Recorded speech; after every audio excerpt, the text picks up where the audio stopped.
እንግዲህ የገና አባት ሳንታ ክላውስ ነው። ሳንታ ማለት በላቲን ቅዱስ ማለት ነው። ሴንት ይባላል በእንግሊዘኛ። ክላውስ ወይም ኒቆላውስ ማለት ነው። ቅዱስ ኒቆላውስ እንደማለት ነው። እነሱ የገና አባት ብለው የሚጠሩት ቅዱስ ኒቆላውስ ብዙዎች በደንብ ነገሩን ካለማወቅ የተነሳ የፈረንጆች የምዕራባዊ ብቻ አድርገው የመሳል ጠባይ አለ። ይሄ ግን ስህተት ነው። ቅዱስ ኒቆላውስ በ325 ዓመተ ምህረት በኒቂያ ከተሰበሰቡ 318ቱ ሊቃውንት አንዱ ነው። ቤተክርስቲያን የቅድስና ማዕረግ ሰጥተዋለች። በተለይ የቅዱሳንን ታሪክ በያዘው መጽሐፈ ስንክሳር ታኅሳስ 10 በዓሉ ይከበራል በቤተክርስቲያን። ሜራ የምትባል የግሪክና የተርኪ አካባቢ አሁን በቱርክ ስር የነበረች ሜራ የምትባል አካባቢ የነበረ ነው። ሳንታ ክላውስ ወይም ቅዱስ ኒቆላዎስ ይባላል። እንግዲህ ቅዱስ ኒቆላዎስ በጣም በደግነት የታወቀ ሰው ነው። በጣም ቅዱስ ነው። ለምሳሌ ካደረጋቸው አንዱን እንደው ባጭር ለመናገር ያህል በጣም ሀብታም ነበር አባቱ። እሱ ግን የምንና ህይወት ነበር ቅዱስ ኒቆላዎስ ሲኖር የነበረው እና አንድ ጎረቤቱ በጣም 3 ልጃገረድ ሴቶች የነበሩት አንድ የተቸገረ ሰው ነበረ። ምን አደረገ? አይ እንግዲያውስ ገንዘብ ስላጣው ልጆቼን ወደ ሴተኛ ዳሪነት ማሰማራት አለብኝ ብሎ ይሄን ሲያስብ ቅዱስ ኒቆላዎስ ሰማና ልጆቹ ወደ ኃጢአት ከመግባታቸው በፊት ብሎ ከአባቱ ሀብት ላይ 100 መክሊት ወርቅ በቀረጢት ቋጥሮ ደጁ ላይ ያስቀመጠለትና ያ ሰው ድንገት ሲወጣ ደጁ ላይ የሆነ የተቋጠረ ነገር አለ። ሲከፍተው ወርቅ ነው። ኬት መጣ ይሄ ነገር ብሎ ደስ ብሎት ልጁን ለባል ዳረ። አሁንም ሁለተኛ ልጅ ቀረችው። አሁንም መካከለኛዋ ማለት ነው። አሁንም ቅዱስ ኒቆላዎስ ይሄ ሰው ልጁን ወደ ኃጢአት ሳያስገባ ልጁን እንዲድር ብሎ አባቱ ከሰጠው ሀብት ላይ በከረጢት ቋጥሮ 100 መክሊት ወርቅ ያስቀመጠለት። ሲመጣ አሁንም ወርቅ አገኘ። ይሄ ነገር ተአምር ነው ብሎ እንደገና ልጁን ዳረ። መጨረሻ ላይ ግን ማን ወርቅ በከረጢት ቋጥሮ ቤቴ ድረስ የሚያመጣልኝ እስቲ ልፈልገው ብሎ ተደብቆ ሌሊት ቁጭ ባለበት ሰዓት ለሶስተኛ ልጁ መዳሪያ የሚሆን ደግሞ አሁንም ከአባቱ ሀብት ላይ ኒቆላዎስ በከረጢት ሲያስቀምጥ አገኘው። ምን ነው እንዴት ነው ይሄን ምንም ሳምሰጠኝ ባለው ጊዜ አዎ ልጆቹ ወደ ኃጢአት እንዳይሄዱ ከአባቴ ሀብት ላይ ከኔ ከሰጠኝ ላይ ነው እንዳለ የሰጠው ካለው አዘነ፣ አለቀሰ እና ቅድስናው በዚህ ታውቋል። ስለዚህ ብዙ በድረገጽ ላይ የሚጻፉ ዕውቀትን መሰረት ያላደረጉ ቅዱስ ኒቆላዎስን ሌላ አድርገው አጠልሽተው የሚጽፉ ሰዎች አሉ። ይሄ እንግዲህ የዕውቀት ክፍተት ነው እንጂ ቅዱስ ኒቆላዎስ በ318 ሊቃውንት መካከል ነው። ቅዱስም አባት ነውና ስጦታ በመስጠት ስለሚታወቅ ብዙ ጊዜ ምዕራባውያኑ ግን መቀባባት ይችላሉ። ካራክተር የኮካ ማስታወቂያ በምን ጺም አድርገው ይሄን ከለርፉል ስለሚያደርጉት ደግሞ በብዛት ይሄ ደመቅመቅ ያለ ነገር የተመልካቹን ትኩረት ስለሚስብ አማናዊነቱ ይልቅ አርቲፊሻል ነገሩ እየበዛ ነው እንጂ የገና አባት ተብሎ የሚጠራው ቅዱስ ኒቆላዎስ ስጦታ በመስጠት የታወቀ ነው። ለዚህ ነው ከረጢት ተሸክሞ ይስሉታል። በተለይ እነሱ ደግሞ የአዲስ ዓመት ከመሆኑ አንፃር ብዙ ስጦታ የሚሰጣጡበት ዓመት ስለሆነ ከስጦታ ጋራ አገናኝተው የሚያደርጉት እንጂ ከልደተ ክርስቶስ ጋራ ያው ብዙም ዝምድና የለውም። በእርግጥ የቤተ ክርስቲያን አባት ነው፣ ቅዱስ አባት ነው፣ ስጦታን በመስጠት የታወቀ ነው። ብዙ የቤተ ክርስቲያን ሊቃውንት እና አባ ጊዮርጊስን የመሳሰሉ ስለ ኒቆላዎስ ጽፈዋል። ጥሩ ነው። ደስ የሚል ነገር ነው። በነገራችን ላይ አሁንም በእኛ ሀገር ላይ ይሄ መስጠት ባህላችን ቅድም እንዳለው እነዚህ የጥበብ ሰዎች ወይ ደግሞ ስነ ፍልክሱ የሚመረምሩ ሰዎች ይዘው የሄዱት ስጦታ ነው እና እግረ መንገዳችን እንግዲህ ይሄ በዓል ነውና ከተቸገሩ ሰዎች ጋር እንዲህ አይነት ነገሮችን በመስጠት በመጠየቅ እንደሚያሳልፉ ተስፋ እናደርጋለን። ይሄም የአንድሮሜዳ መልእክት ይሆናል ማለት ነው። ወደ ጥያቄ ስንሄድ ስለ ዛፍ አለ አሁን የሚነገረው የገና ዛፍ ይባላል። ብዙ ጊዜ የገና ዛፍ ምን ፋይዳ አለው? አሁን ከገናው በዓል ጋር የገና ዛፍ ተብሎ ተቀጽላ ሰጥቶት እንዲህ አይነት ነገር አለና ይሄ እንዴት ይቃኛል? እንግዲህ የገና ዛፍ ባህልነቱ የኖርዘርን ዩሮፕ ነው።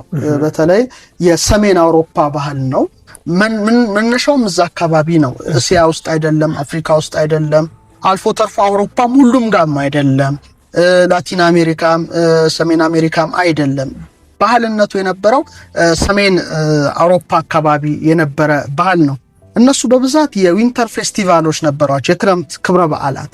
በተለይ እንደሚታወቀው አሁን የክረምት ወቅት አውሮፓ በጣም ፀሐይ የምትናፈቅበት ጊዜ ነው። ፀሐይ አይኖርም ሙሉ በሙሉ ማለት ይቻላል። ጨለማ ወቅት ነው። ቶሎ ነው የሚመሸው። በጣም ብዙ በረዶ ይወርዳል፣ ቅጠሉን ሁሉ ያረግፋልና ትንሽ ሄዶ ላየው ሰው ያስደነግጣል። በጣም ከባድ ነው። እኛ ክረምታችን ብዙም ችግር የለውም፣ እዛ ግን ቶሎ ነው የሚመሸው። በጣም የሚወርደው በረዶ ቅጠሉን ሁሉ ነው የሚያረግፈው፣ ቶሎ ይጨልማል። አስደንጋጭ ነበረ። እነሱ ምን ያደርጉ ነበር? ይሄ አስፈሪና አስደንጋጭ ጊዜ ሲደርስ በበረዶ ማይረግፉ አረንጓዴነትን ይዘው የሚለመልሙ አንዳንድ አትክልቶች አሉ። ጽድ አሁን ለመቆየት የሚችል ነገር ነው።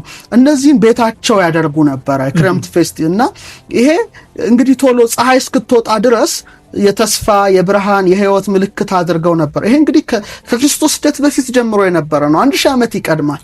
በጣም ስር የሰደደ ባህል እንደሆነ መታወቅ አለበት።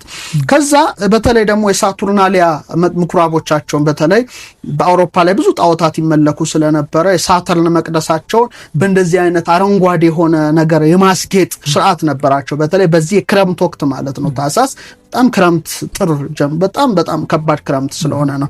አሁን ይሄ እንግዲህ ከክርስቶስ ልደት በፊት ጀምሮ የነበረ እውነታ ነው ማለት ነው።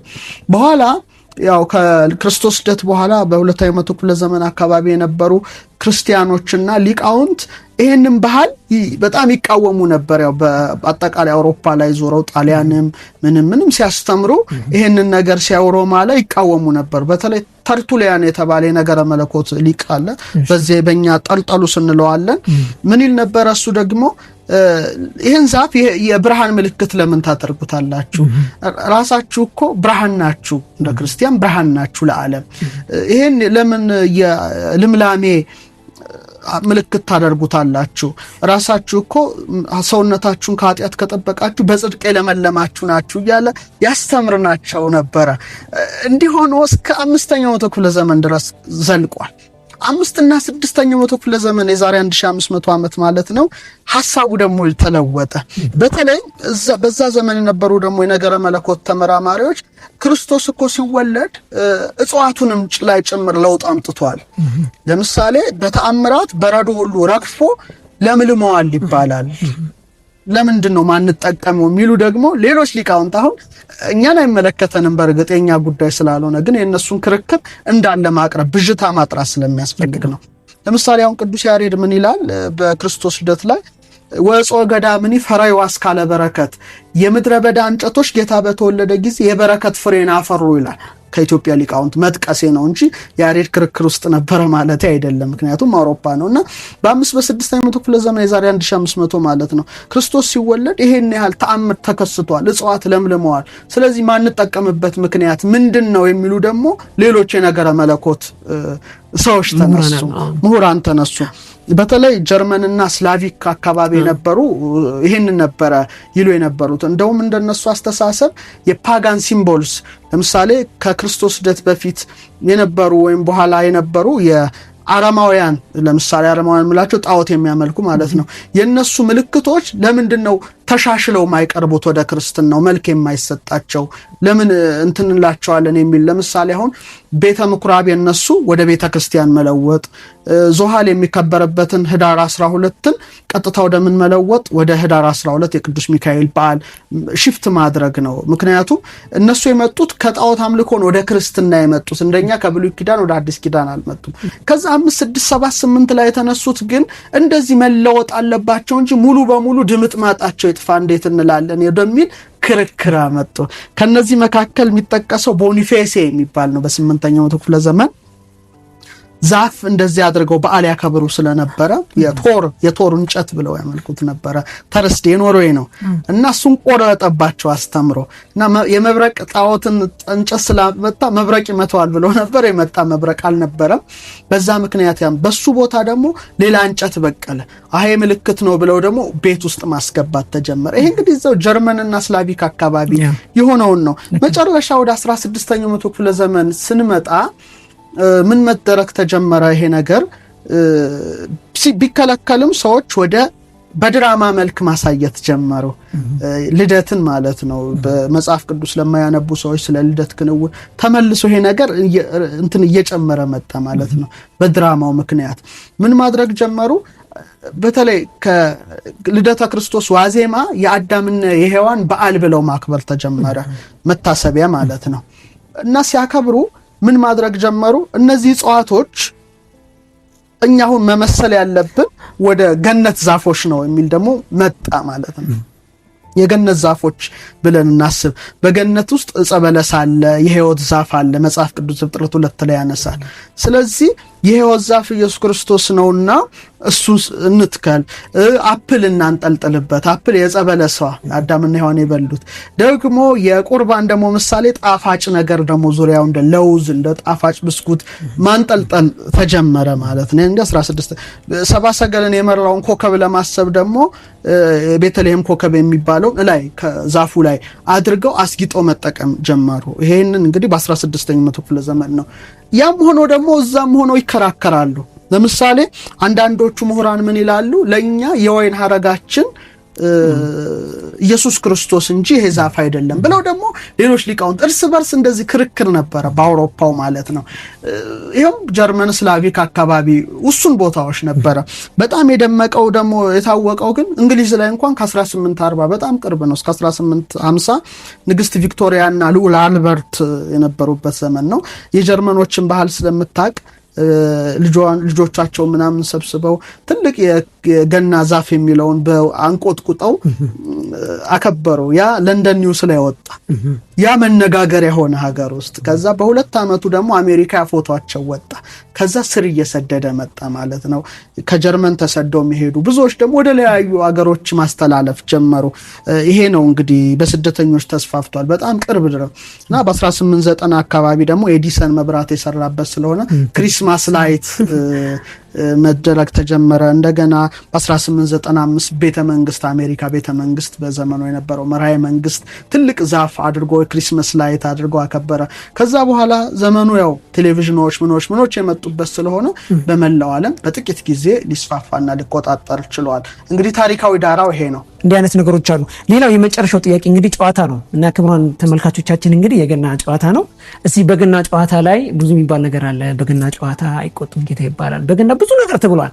የገና ጨዋታዎች አሉ፣ የቤተሰብ ጨዋታዎች አሉ። ገና ቤተሰብ ነው የመሰብሰብ ነገሮች አሉና እና ይሄንና የገና ዳቦ ጋር እስቲ አያይዘህ መምህር ሮዳስ በዚህ በኩል እስቲ ያለው ዳራ ምንድን ነው? ስለ ገና ጨዋታ ትንሽ እንጫወት። እሺ መልካም ነው። እንግዲህ የገና ጨዋታ በኢትዮጵያውያኑ ነው። ያ ምዕራባውያን ትውፊት ስለሆነ ያው እንዳለ ነው ያስቀመጥኩት። እንግዲህ ተመልካቾቻችን አድማጮቻችን የራሳቸው እይታ ሊኖራቸው ስለሚችል ነው እንዳለ ያስቀመጥኩት። በእኛ ግን መናገር ይቻላል፣ ምክንያቱም በእነሱ ባህል መከራከር ይከብደናል። በእኛ ገና ጨዋታ እነሱ መከራከር እንደማይችሉት ማለት ነው።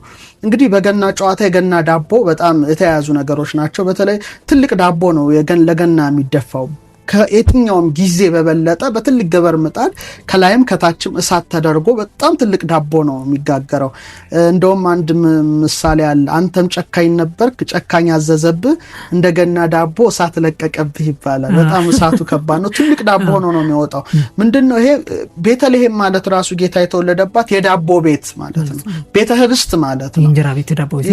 አዎ ቤተ ህብስት ማለት ነው። እኛ እንግዲህ ህብስትን እንጀራ ብለን ስለምንተረጉም ነው እንጂ የህብስት ቤት ማለት ነው። ስለዚህ እውነተኛው ህብስት ኢየሱስ ክርስቶስ መወለዱን ለማሰብ ትልቅ ዳቦ ይደፋል። ይሄ መታወቅ አለበት። ሌላው አድባር ኮኑ ህብስት ህይወት ይላል ያሬድ። እንግዲህ እና ያለ ማሰብ ትልቅ ዳቦ ይደፋል። ሌላው የገና ጨዋታ አለ። በገና ጨዋታ አይቆጡም ጌታ ይባላል። ንጉሠ ነገስቱ፣ መሳፍንቱ፣ መኳንንቱ፣ ደጃዝማቹ፣ ቀኛዝማቹ ቢትወደዱ ፊታውራሪው ከሎሌዎቻቸው ጋር ወይም ከወታደሮቻቸው ጋር ይጋጠማሉ። ንጉሠ ነገስቱ በአንድ ወታደር ቢፈነከቱ ልቆጣ አይሉ ልክሰስ ልውቀስ አይሉ ንጉስ ነኝ ብለው። ስለዚህ በገና ጨዋታ አይቆጡም ጌታ ይባላል። ይሄ ምን ያመለክታል? በክርስቶስ ልደትም መላእክት ከሰማይ እረኞች ከምድር ሆነው ልዑላን ከፍ ከፍ ያሉት መላእክት ከሰማይ ዝቅ ዝቅ ያሉት የእረኞች ደግሞ ከምድር ሆነው ቤተልሔም ላይ ተሰብስበው ስብሐት ለእግዚአብሔር በሰማያት በሰማያት ለእግዚአብሔር ምስጋና ይሁን ወሰላም ለምድር በምድርም ሰላም ሆነ ለሰው በጎ ፈቃድ የሰው ነጻነቱ ይሰጠው ዘንድ ብለው አንድ ላይ ዘምረዋል፣ አመስግነዋል። ስለዚህ በክርስቶስ ደስ ሰላም በክርስቶስ ደስ ፍቅር ስለመጣ ልዑላን የሆኑት ንጉሠ ነገስቱ ሊሆን ይችላሉ ከልዑላን ወገን፣ ሌሎችም ሹማምንት ሊሆን ይችላሉ ከወታደሮቻቸው ጋር፣ ህዝቡ ትልልቅ አባቶች ጌቶች የሚባሉ ደግሞ እንደዚሁ ይጣው ከሰራተኞቻቸው ጋር ይጋጠማሉ። ምንድነው የሚያመለክተው? በክርስቶስ ደት መላእክት ከእረኞች እረኞች ከመላእክት ጋራ በህብረት መዋላቸውን የሚያመለክት የተቀደሰ ትውፊት ነው። ለዚህ ነው ገና ጨዋታ አይቆጡም ጌታ መላእክት ከእረኞች ጋራ መዋላቸውን በክርስቶስ ደት አንድ ላይ ሆነው መዘመራቸውን ለማሰብ በገና ጨዋታ አይቆጡም ጌታ ተብሎ ንጉሠ ነገስቱ ከታች ካለው አገልጋይ ጋራ አብረው ይጫወታሉ። ይህ እንግዲህ በሀገራችን ያለ የተቀደሰ ኢትዮጵያዊ ትውፊት ነው። አዎ ይህ እንደዚህ አይነት ትውፊቶች እንግዲህ የቀድሞ ነገስታት በኢትዮጵያዊ ማንነት ላይ አለመደራደራቸውን የሚያሳይ ነው። እስቲ መጨረሻ ላይ እስቲ ምንድን ነው የሚያስተላልፉት መልእክት? እንኳን ለጌታችን ለመድኃኒታችን ለኢየሱስ ክርስቶስ የልደት በዓል እንኳን አደረሳችሁ ላለው የክርስቶስ ልደት ፍቅር የተመሰረተበት፣ ሰላም የተመሰረተበት፣ መላእክትና እረኞች በአንድነት ሆነው የዘመሩበት፣ ከዓመተ ፍዳ ወደ ዓመተ ምሕረት የተሸጋገርንበት ስለሆነ የሰላም የፍቅር የበረከት በዓል እንዲሆን ለሁሉም ኢትዮጵያውያን እንኳን አደረሳችሁ የሚል መልእክቴን